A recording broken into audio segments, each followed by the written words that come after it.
Everyone, तो आज का लेक्चर हमारा होने वाला है कंट्रोल एंड कोऑर्डिनेशन के ऊपर। आज हम लोग कुछ इंपॉर्टेंट क्वेश्चन को करेंगे। तो हम लोग स्टार्ट करते हैं आज का लेक्चर के साथ। बेसिकली कल आपका अचीवर का टेस्ट है, तो हम लोग आज का लेक्चर स्टार्ट करते हैं। तो अभी हम लोग इसको शूट कर रहे हैं, लगभग 8:30 बज रहा है और ये लेक्चर आपके पास 9, साढ़े 9, 10 बजे तक आ जाएगा।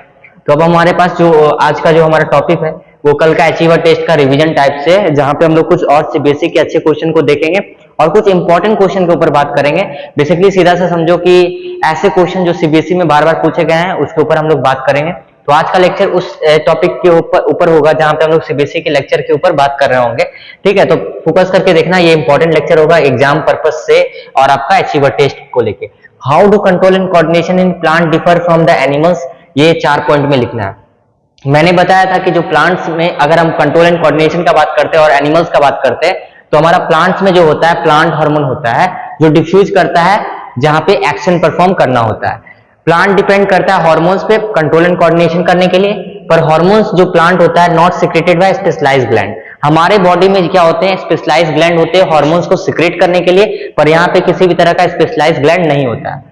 Movement in plant occurs through the change in the water content of the axon cells. Basically अगर देखा जाए तो जो मूवमेंट हमारा होता है प्लांट के अंदर वो हमारा वाटर कंटेंट के अकॉर्डिंग डिपेंड करता है कि हमारा वाटर कंटेंट कितना है प्लांट में। जैसे कि प्लांट में आपने टर्गर प्रेशर के ऊपर बात किया होगा, जहां पे वाटर कंटेंट बहुत ज्यादा होता है, दैट मींस कि स्वेल अप होता है, तो क्या होता है टर्गिडिटी हम बोलते हैं, टर्गिड सेल बोलते हैं।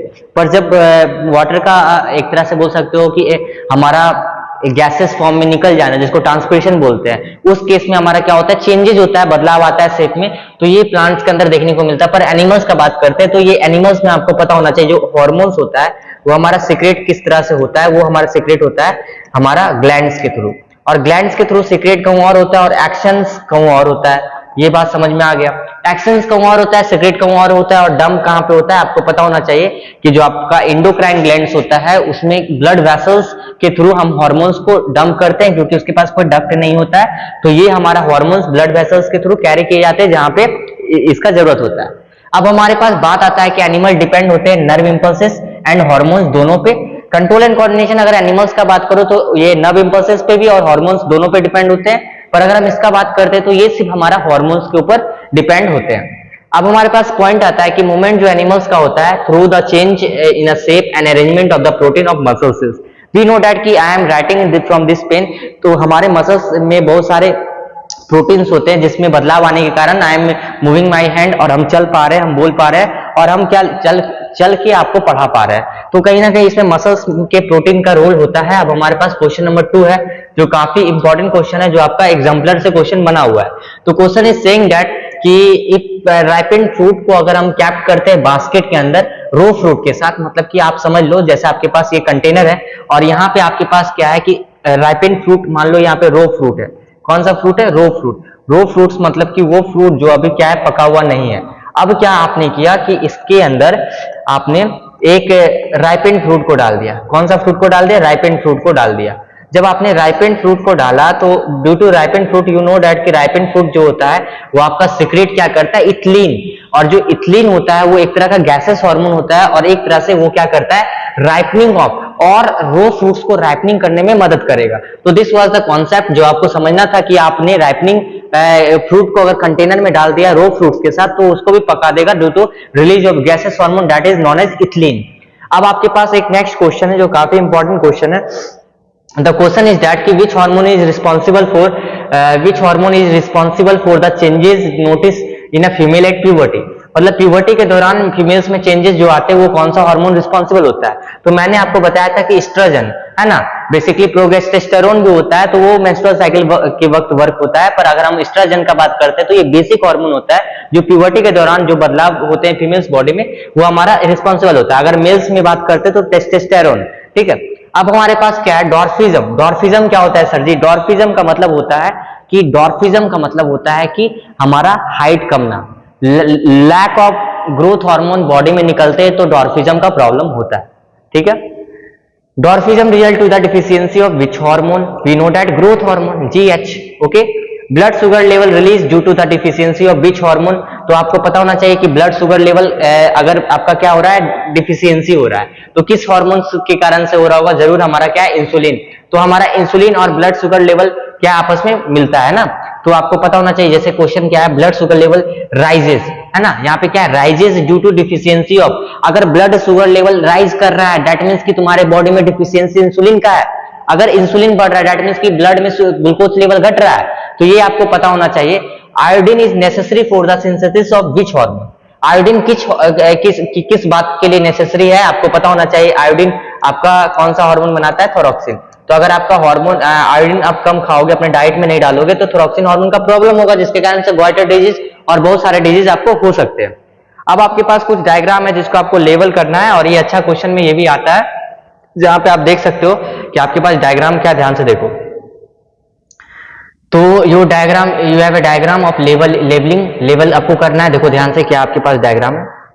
तो सबसे पहले आप देख पा रहे होगे कि इस पार्ट का हम लोग बात कर रहे हैं, इस पार्ट का हम लोग बात कर रहे हैं, ये हमारा होता है पीनियल ग्लैंड। पीनियल ग्लैंड बहुत ही इंपॉर्टेंट ग्लैंड है, जब आप क्लास 11th में आओगे तो आपको केमिकल कोऑर्डिनेशन में पढ़ाया जाएगा कि पीनियल ग्लैंड का क्या रोल होता है, काफी ज्यादा इंपॉर्टेंट ग्लैंड होता है, ठीक है। अब उसके बाद आपके पास ये वाला रीजन है, डेट मीन्स कि ये मतलब लास्ट वाला रीजन है। तो लास्ट वाला रीजन आप देख सकते हो कि आपके पास यहाँ पे जो ग्लैंड होता है इस तरह करके, जिसको हम क्या बोलते हैं, आपको दिख नहीं रहा होगा, तो आप क्वेश्चन में जब आएगा तो आप देखना पिट्यूटरी ग्लैंड इसको बोलते हैं। कौन सा ग्लैंड बोलते हैं, पिट्यूटरी ग्लैंड। ये देखो lobe, anterior lobe, posterior lobe, दो लोब होता है, मैंने नाम भी बताया था, न्यूरोहाइपोफाइसिस और एडिनोहाइपोफाइसिस, इसका दूसरा नाम होता है। अब हमारे पास नेक्स्ट क्वेश्चन है कि आखिर जो हमारा ये सर सी क्या है, ये तो सबसे इजी है, थोराइड ग्लैंड इसको बोलते हैं। कौन सा ग्लैंड बोलते हैं, थोराइड ग्लैंड इसको बोलते हैं। अब हमारे पास नेक्स्ट क्वेश्चन है कि इसको कौन सा ग्लैंड बोलते हैं सर जी, इसको हम थाइमस बोलते हैं, आपको इसके बारे में पता होना चाहिए। जो हमारा थाइमस होता है ना, वो as per as, that means कि जैसे हम लोग अभी यंग एज के हैं तो थाइमस का साइज क्या है, ठीक है, नॉर्मल है, पर जैसे जैसे हम लोग ओल्ड होते जाएंगे तो थाइमस ग्लैंड डीजनरेट करता है और ये हमारा इम्यूनिटी को सप्रेस करता है। ये आप क्लास 11th में आके पढ़ोगे कि थाइमस ग्लैंड जैसे जैसे छोटा होता है तो इम्यूनिटी सप्रेस होता है। तो इसीलिए आप ऑब्जर्व किए होगे कि आपका इम्यूनिटी और आपके पापा का या आपके फादर का या फिर आपके पेरेंट्स का इम्यूनिटी जो होगा वो लो होते चल जाता है। क्यों लो होते चल जाता है, क्योंकि थाइमस ग्लैंड हमारा इम्यूनिटी के लिए रिस्पॉन्सिबल होता है एक तरह से देखा जाए तो, और वो अगर हमारा एज पर एज ये डिजनरेट होते जाता है, जिसके कारण से हमारा इम्यूनिटी भी लो होते चल जाता है। अब हमारे पास नेक्स्ट पॉइंट है जहां पे हम लोग पता लगाना है कि name the hormones responsible for regulation of metabolism and carbohydrate, fats and protein. तो मैंने क्लास में बार बार कराया है, बोल बोल के कराया है कि थोरॉक्सिन हार्मोन क्या होता है हमारा, जो रिस्पॉन्सिबल होता है metabolism, carbohydrate, fats and proteins को। Balance of calcium and phosphate, very important, आपको इसके बारे में मैंने क्लास में नहीं कराया, पर आप याद रखना कि जो हमारा कैल्शियम और फॉस्फेट को बैलेंस करता है उसको हम पैरेथॉर्मोन बोलते हैं। इसके बारे में डिटेल में आप केमिकल कोऑर्डिनेशन में पढ़ोगे।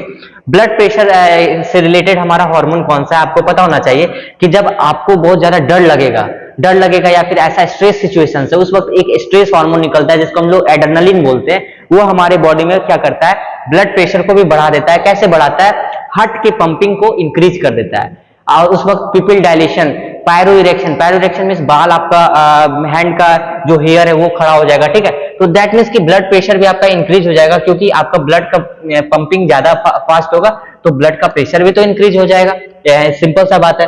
तो ये हमारा क्या एड्रेनलिन हार्मोन कराता है, तो इसका ऑप्शन क्या हो गया, adrenaline. Water and electrolyte balance, water and electrolyte balance कौन कराता है, मैंने आपको बताया था कि एंटी डाययूरेटिक हार्मोन जिसको हम वैसोप्रेशन बोलते हैं, एंटी डाययूरेटिक हार्मोन जिसको हम क्या बोलते हैं, वैसोप्रेशन बोलते हैं, ये आपका क्या करता है बॉडी में, एडीएच भी इसको बोलते हैं। ये मैंने मैच द फॉलोइंग पीरियोडिक 2 के क्वेश्चन में मैंने दिया था। तो एंटी डाययूरेटिक हार्मोन जो आपका बॉडी का वाटर एंड इलेक्ट्रोलाइट बैलेंस कराता है, ये आपको पता होना चाहिए। अब आपके पास नेक्स्ट क्वेश्चन है कि why pancreas called dual functions gland, write the name of hormones. तो पैनक्रियास को आखिर हम क्यों बोलते हैं dual functions, what is the role, ठीक है। वी नो दैट कि पैनक्रियास के पास एक्सोक्राइन पार्ट भी होता है और इंडोक्राइन पार्ट भी होता है, और जैसा कि आपको पता होना चाहिए कि पैनक्रियास जो हमारा है एक्सोक्राइन ग्लैंड भी है और साथ साथ इंडोक्राइन ग्लैंड भी, ओके। एक्सोक्राइन पार्ट जो होता है ग्लैंड का, वो सिक्रेट करेगा डाइजेस्टिव जूस। एक्सोक्राइन मतलब सर, एक्सोक्राइन का मतलब सीधा सा बात है वो डक्ट वाला पार्ट। डक्ट वाला पार्ट का मतलब सीधा सा है कि वो पार्ट जिसमें डाइजेस्टिव एंजाइम्स, वो सारे एंजाइम्स जो डक्ट के थ्रू कैरी किए जाते हैं वो हमारा आराम से कैरी किए जाएंगे। एंड द इंडोक्राइन पार्ट जिसको हम बोलते हैं आइसोलेट ऑफ लेगरेंस, क्या बोलते हैं, आइसोलेट ऑफ लेगरेंस, ठीक है। लेगरेंस का स्पेलिंग आप यहां से देखो, और लेगरेंस सेल्स जो प्रोड्यूस करते हैं आपको पता होना चाहिए अल्फा सेल और बीटा सेल्स, और अल्फा सेल और बीटा सेल्स क्या प्रोड्यूस करते हैं, हार्मोन्स। अल्फा और बीटा का आप कमेंट में लिखो कि अल्फा कौन इंसुलिन करता है, कौन ग्लाइकोजन करता है, जो आपको कमेंट सेक्शन में लिखना है। अब हम लोग आगे बढ़ते हैं। That's why we say that कि हमारा जो पैनक्रियास होता है उसका डुअल फंक्शंस होता है और उसके हार्मोन्स का नाम वी नो दैट, ठीक है। अब उसके बाद हमारे पास नेक्स्ट क्वेश्चन आपको क्या करना है, list two different functions perform by pancreas in our body. तो हमने इसके ऊपर बात कर चुका था कि अभी तुरंत मैंने बात किया था कि 2 functions perform by pancreas in our body का क्या मतलब है। सबसे पहले अगर हम देखते हैं कि हमारे पास पैनक्रियाज एक्ट करता है ग्लैंड के जैसा, जो पैनक्रेटिक जूस सिक्रेट करता है, जिसमें एंजाइम्स होते हैं। क्या होते हैं? एंजाइम्स होते हैं, पैनक्रेटिक एंजाइम्स होंगे। सिक्रेट करता है हार्मोन्स, आइसोलेट ऑफ लैग्रेंज के सेल्स के पास होते हैं अल्फा सेल्स और बीटा सेल्स, जो हमारा क्या करते हैं, इंसुलिन और ग्लाइकोजन को सिक्रेट करते हैं। ठीक है। अब उसके बाद हमारे पास नेक्स्ट क्वेश्चन है कि हमारे इन animals, okay, hormones is secreted by one organ. Hormones को एक ऑर्गन से सिक्रेट कर सकते हैं and act as multiple organ. वो जो हार्मोन सिक्रेट हो रहा है वो मल्टीपल ऑर्गन पे एक्ट करेगा। जस्टिफाई करो इस स्टेटमेंट से by explaining the effect of single animal hormone on 3 organs. That means कि एक ग्लैंड्स एक हार्मोन सिक्रेट कर रहा है और वो हार्मोन 3 ऑर्गन के ऊपर एक्ट कर रहा है। ये स्टेटमेंट को जस्टिफाई करो। एड्रेनलिन क्या होता है? अगर हम एड्रेनलिन का एग्जांपल लेते हैं तो आपको पता होना चाहिए एड्रेनलिन क्या होता है। जो जब हमारे बॉडी से निकलता है, दैट मींस कि हमारे जब ग्लैंड से निकलता है तो वो मल्टीपल ऑर्गन पे एक्ट करता है, हार्ट बीट को इंक्रीज करा देता है, उसका ब्लड प्रेशर हमारा इंक्रीज हो जाता है, बहुत सारे उसका क्या है, बहुत सारा इफेक्ट होता है। अब हम लोग एक एक करके देखते हैं। Adrenaline induces the sweat gland.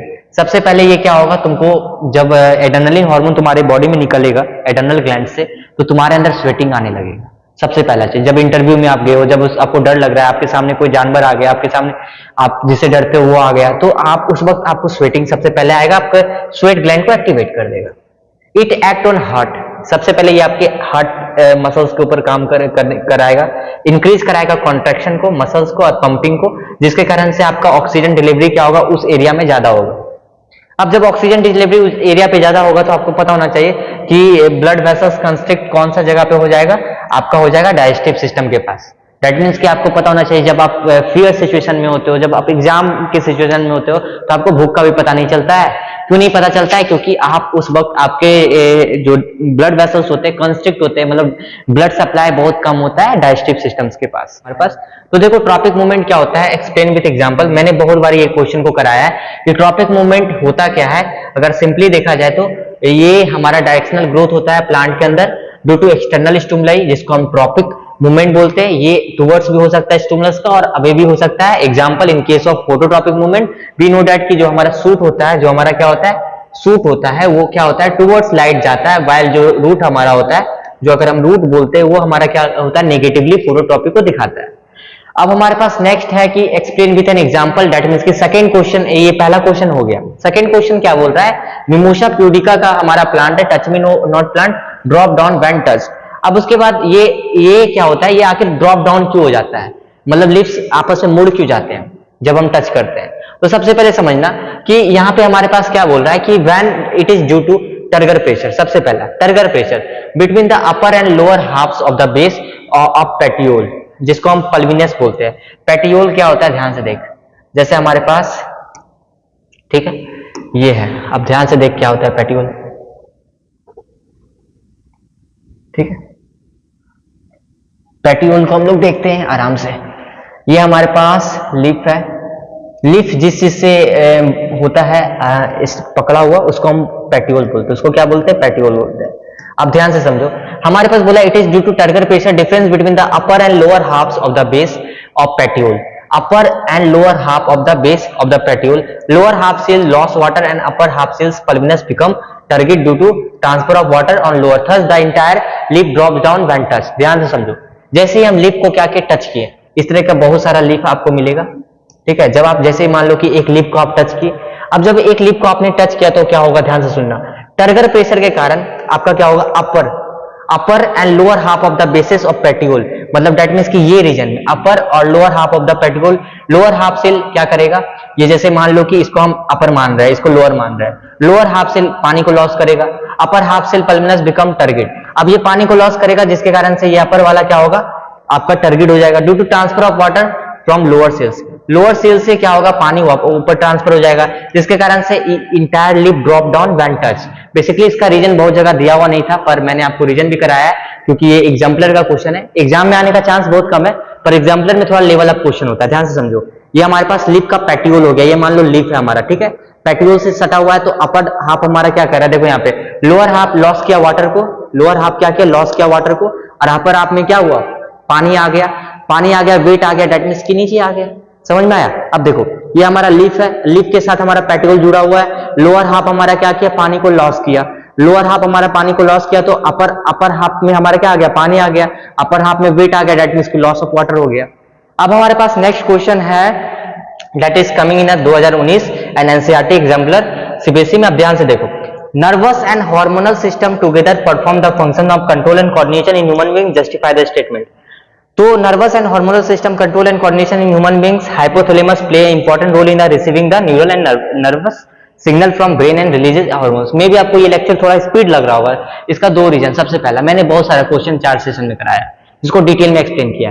दूसरा रीजन, हमारे पास समय नहीं है, 8 बज रहा है, अभी 9 बज गया है, इस लेक्चर को अपलोड करना है लगभग 9:30 तक। अगर अपलोड हो जाए या 10 तक अपलोड हो जाए तो काफी अच्छा है, ताकि बच्चा देख सकते हैं रात को 1 घंटा 1.5 घंटा देखे। तो इंपॉर्टेंट पॉइंट ये हमारे पास कि हमारे पास क्वेश्चन है, nervous and hormonal system together perform करता है फंक्शंस, ताकि कंट्रोल एंड कोऑर्डिनेशन हो सके। इस स्टेटमेंट को एक्सप्लेन करो।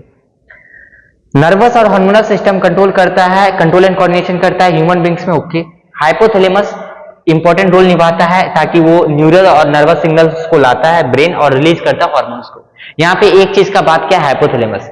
हाइपोथैलेमस का इंपॉर्टेंट रोल होता है, ये सारे न्यूरल्स और नर्वस सिग्नल्स को ये क्या करता है, कैरी करता है और ब्रेन से रिलीज करता है hormones. In situation of iodine deficiency, hypothalamus release hormone to stimulate pituitary gland. देखो एक एग्जांपल तुम्हारा मैं बता रहा हूं कि एक सिचुएशन जहां पे आयोडीन का डिफिशियंसी है, उस केस में हाइपोथैलेमस रिलीज करेगा हार्मोन्स और वो स्टिमुलेट करेगा पिट्यूटरी ग्लैंड को।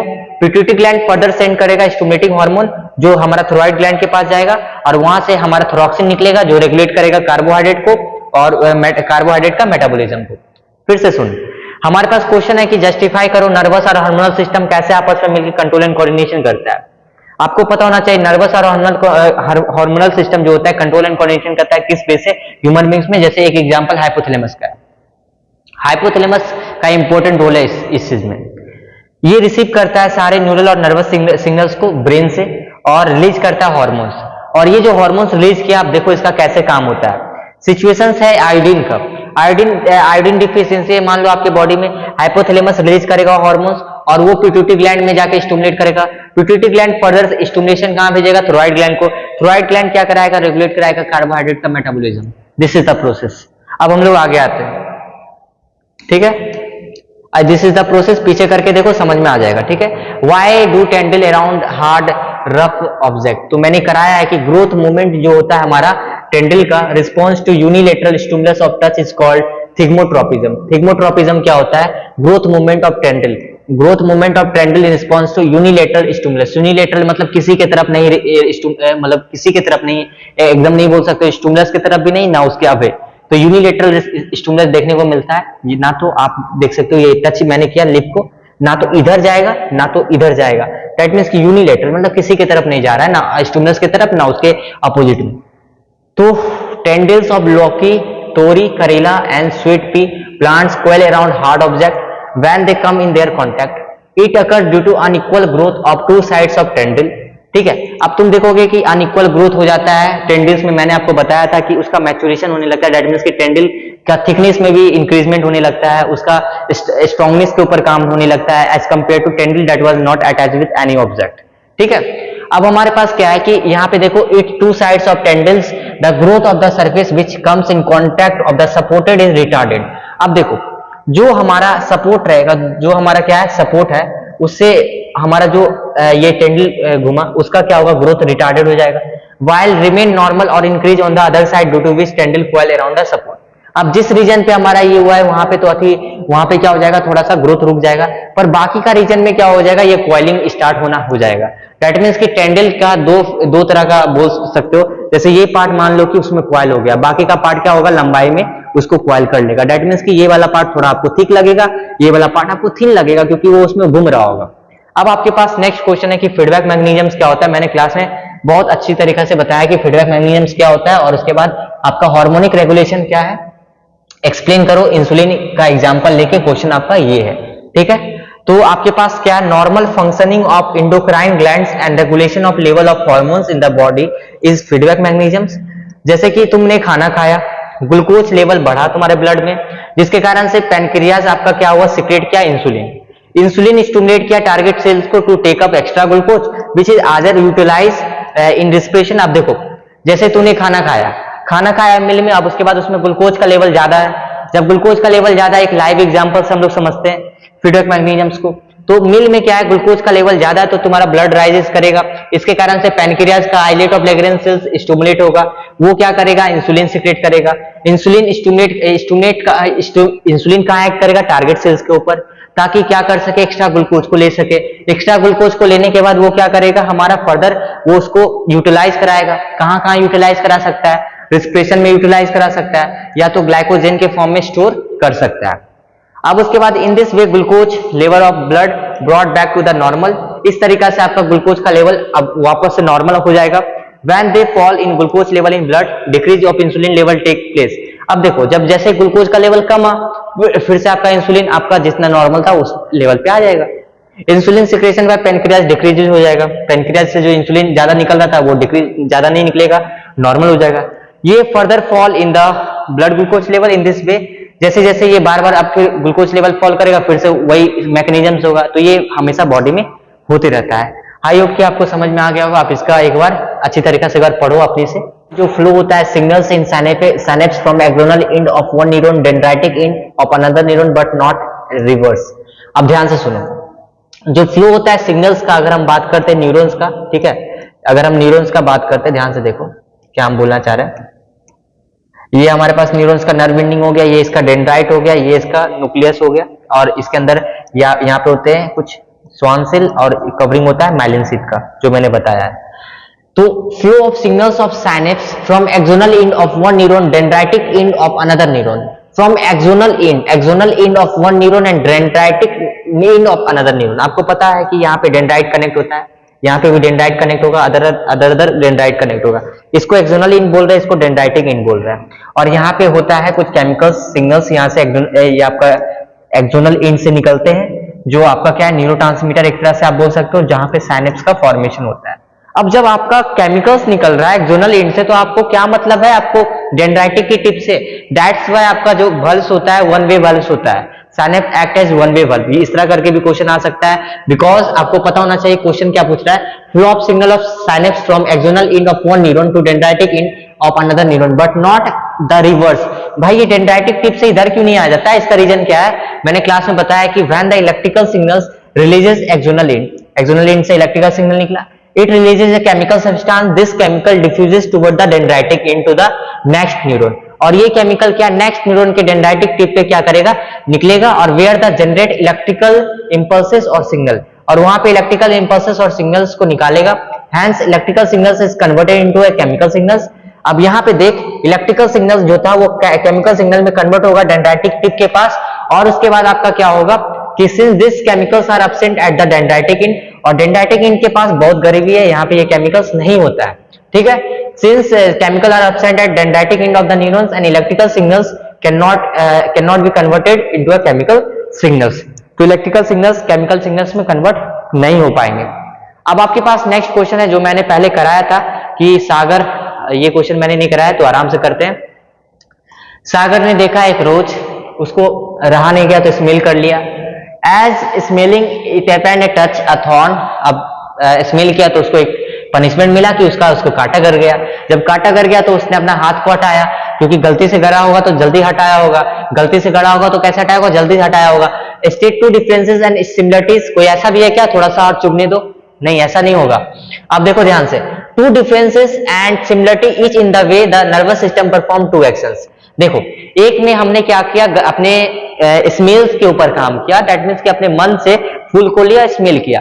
जब स्मेल कर रहे थे तो उसका काटा गलती से कटा, तो दोनों रिएक्शन, एक में हम अपने मन से कर रहे हैं, एक रिफ्लेक्स एक्शन का काम आ रहा है। देखो इसको कैसे लिखना है, are all involuntary actions are reflex action justify.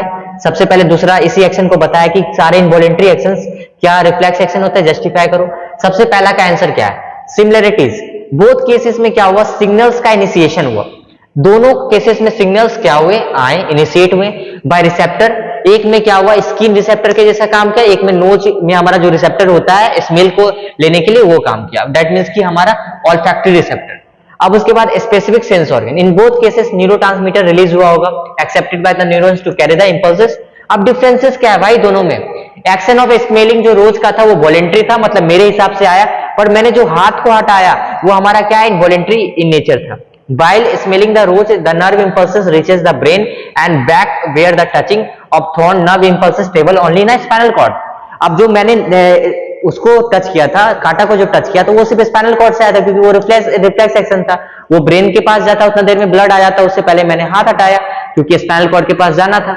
ये यहाँ पे कॉन्सेप्ट है जो आपको समझ में आना चाहिए। आपको जो बात मेरा स्पीड लग रहा है आप उसको स्लो कर लो, 0.75x कर लो, या फिर आप पीछे करके देखो। टाइम मेरे पास नहीं है, 9:15 हो गया, मेरे को लेक्चर अपलोड करना है लगभग 10:30 तक में, इसीलिए हम लोग थोड़ा सा जल्दी फास्ट कर रहे हैं सारे क्वेश्चन को, क्योंकि बहुत बार कराए तो ये इंपॉर्टेंट क्वेश्चन है, तो एक बार ओवरव्यू ले रहे हैं, क्योंकि कल टेस्ट आपका अच्छा चले जाएगा अगर आप इस लेक्चर को देख रहे होगे तो, ठीक है। तो no all involuntary action are not reflex action. तो क्या सारे इनवॉलेंट्री एक्शंस रिफ्लेक्स एक्शन? नहीं भाई नहीं। Most involuntary action do not required stimulus to occur and necessary required in the reflex action in case of reflex action.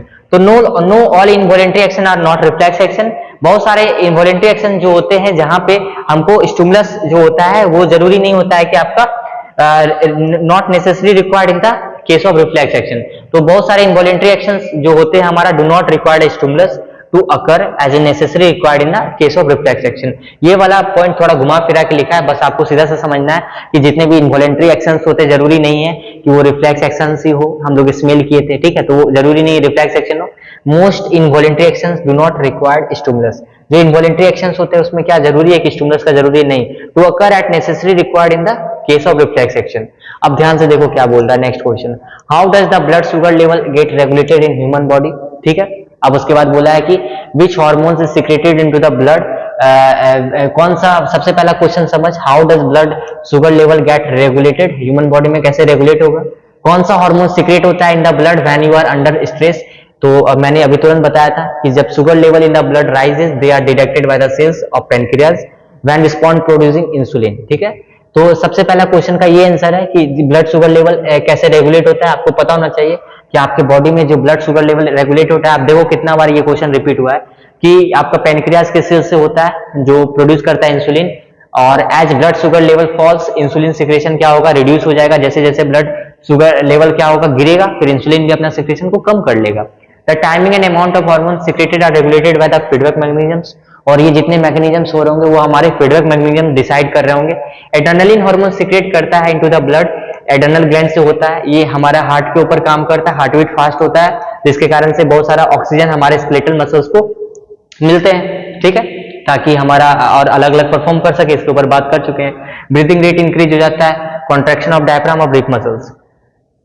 बहुत अच्छा question है, और ये क्वेश्चन हमारे पास क्या है कि distinguish between hormonal coordinations and plant and animals. तो सबसे पहले अगर हम बात करते हैं प्लांट हार्मोन्स और एनिमल हार्मोन्स के बीच का अंतर को, तो हमारे पास जो प्लांट हार्मोन्स होता है और एनिमल हार्मोन जो होता है, सबसे पहले देखो तो प्लांट हार्मोन जो होता है वो सीक्रेट होते हैं प्लांट सेल्स से, स्पेसिफिक ग्लैंड से, और ये हमारा एक तरह से बोल सकते हो कि आदर ग्रोथ कराता है या इनहिबिट कराता है। तो यहाँ इनहिबिट का स्पेलिंग देखो, ये आपस में मिल के लिखा हुआ है, तो आप इसको सही कर लो, इनहिबिटिंग लिखा हुआ है।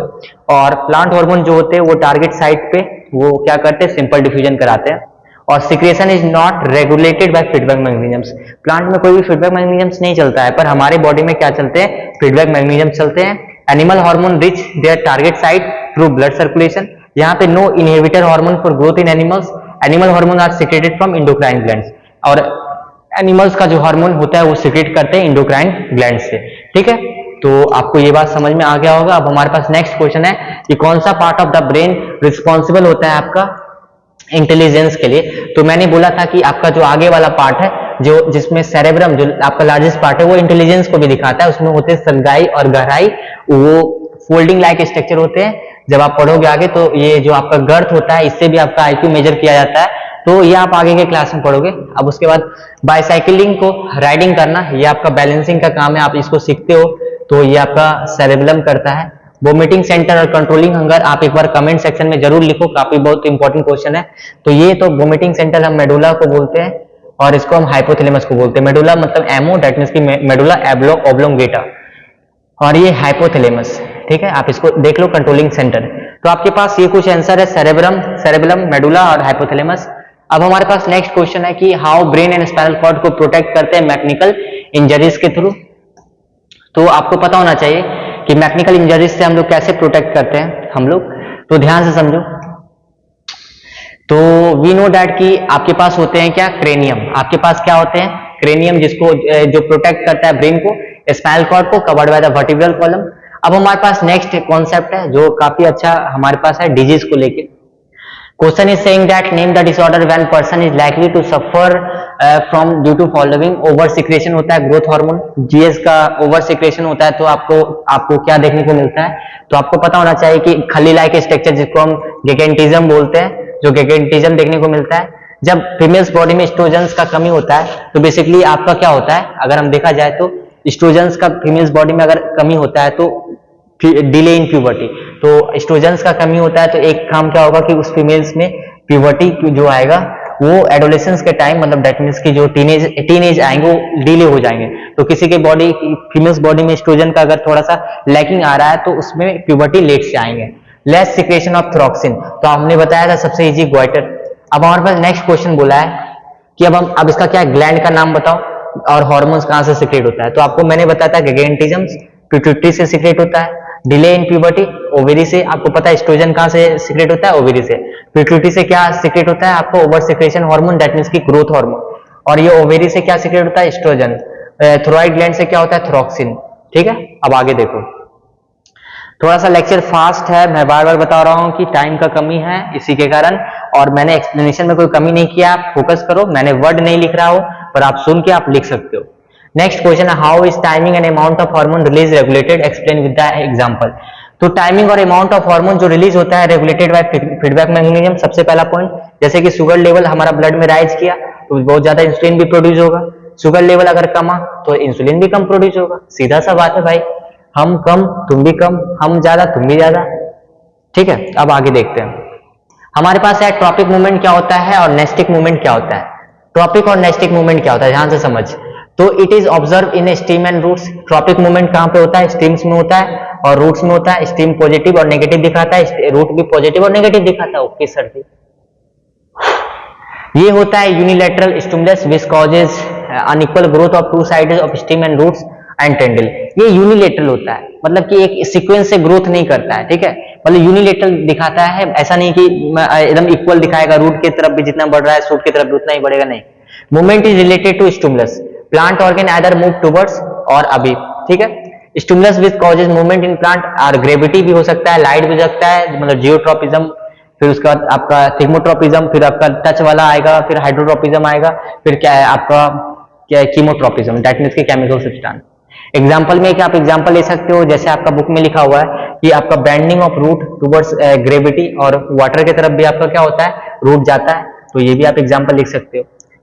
नेस्टिक मूवमेंट ऐसा होता है जो bilaterally symmetrically organ such as lips and petal of flower, it is clearly observing. Nastic movement पहले क्या होता है, इसमें ग्रोथ नहीं होता है, सबसे पहला पॉइंट समझ लो।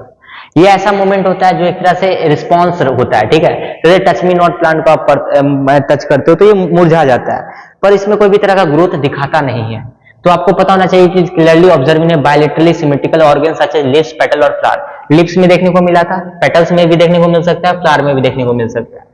तो ये किसी भी ये मूवमेंट होता है स्टिमुलस ऑफ लाइट के कारण और टेम्परेचर के कारण, इसमें ग्रोथ नहीं होता है। It does not depend on direction of stimulus. ठीक है, तो थोड़ा सा टायर्डनेस भी है, इसीलिए थोड़ा जल्दी बोलना पड़ रहा है और टायर्ड भी हो रहे हैं, क्योंकि अभी इससे पहले 2 घंटा और पढ़ा है ट्यूशन, तो वहां पे सारा एनर्जी हो गया है वेस्ट। तो अब हम लोग और भी क्वेश्चन को करते हैं। ठीक है, तो देखते हैं और भी आगे का question. What are cranial and spinal nerves, describe spinal nerves. ठीक है, तो हमारे पास क्रेनियल नर्व्स क्या होता है, स्पाइनल नर्व्स क्या होता है। तो अगर हम देखते हैं सबसे पहले, क्रेनियल नर्व्स वो नर्व्स होता है जो हमारे ब्रेन के साथ एसोसिएटेड होते हैं, 12 पेयर्स नंबर्स में होते हैं, और ये सेंसरी को भी कैरी करता है, मोटर नर्व्स को भी कैरी करता है। ठीक है, स्पाइनल नर्व्स वो नर्व्स होते हैं जो कनेक्टेड होते हैं स्पाइनल कॉर्ड से, ये 31 पेयर नंबर में 31 पेयर होते हैं। स्पाइनल नर्व अराइजेस करते हैं dorsal root and ventral roots and both unite in the neural canal. अब देखो डोर्सल और वेंट्रल रूट क्या होता है, ध्यान से समझो आप। ये हमारा क्या फ्रंटल फेस है, तो इस फेस को हम क्या बोलते हैं, वेंट्रल। इसके पीछे वाला साइड को क्या बोलेंगे, डोर्सल। तो ये ऐसे समझना है कि डोर्सल साइड में भी होगा और वेंट्रल साइड में भी होगा।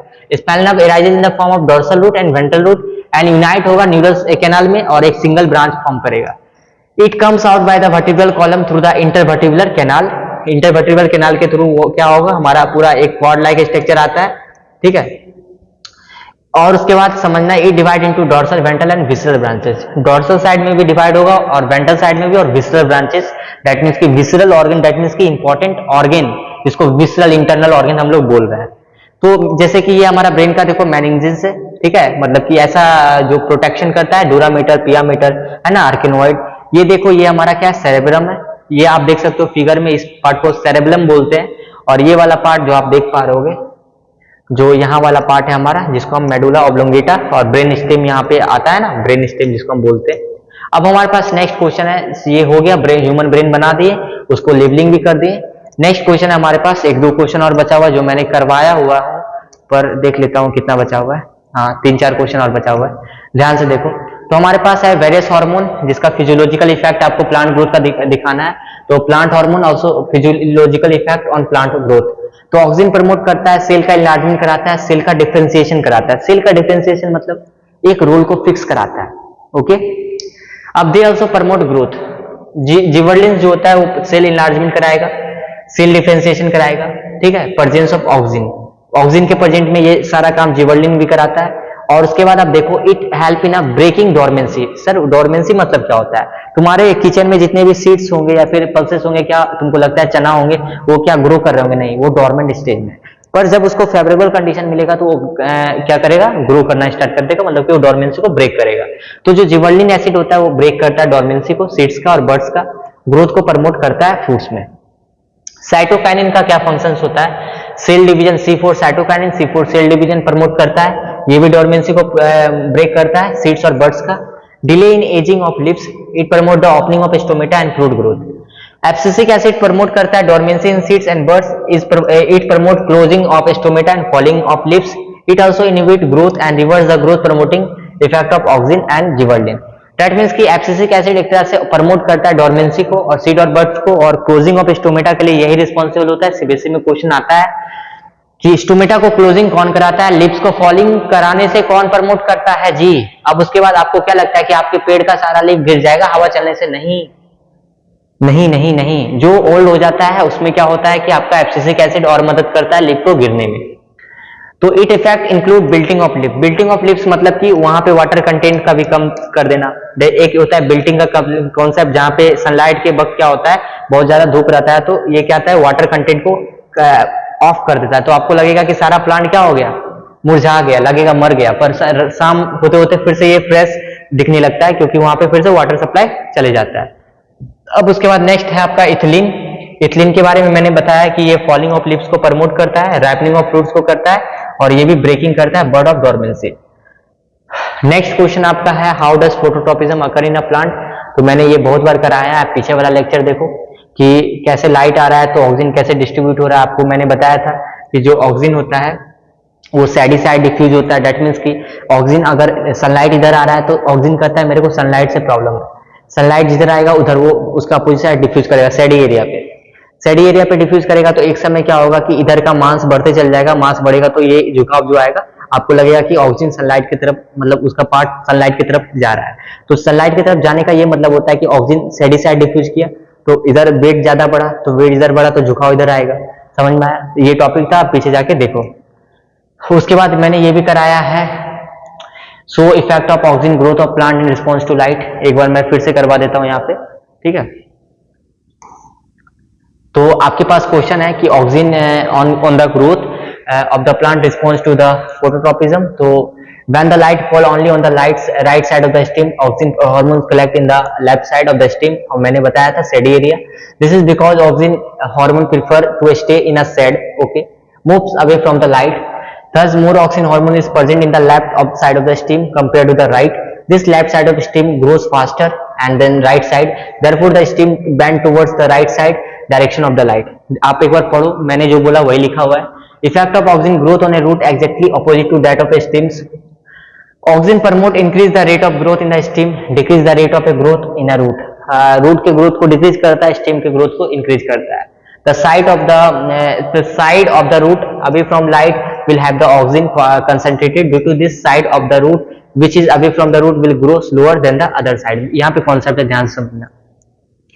जो इफेक्ट होता है auxin on growth of root is exactly opposite to that of stems. Auxin hormone increase the rate of growth in stems and decrease the rate of growth in root. The side of the root away from light, वो root जो away from light है will have all the oxygen concentrated in it. Due to this, side of the root which is away from the light will grow slower और जिसके पास and make the root bend away from light. और जिसके कारण से क्या आप समझ पा रहे हो कि अगर रूट के पास है ऑक्सीजन तो वो क्या करेगा, अवे फ्रॉम द लाइट तो ग्रो करेगा, सीधा सा बात है.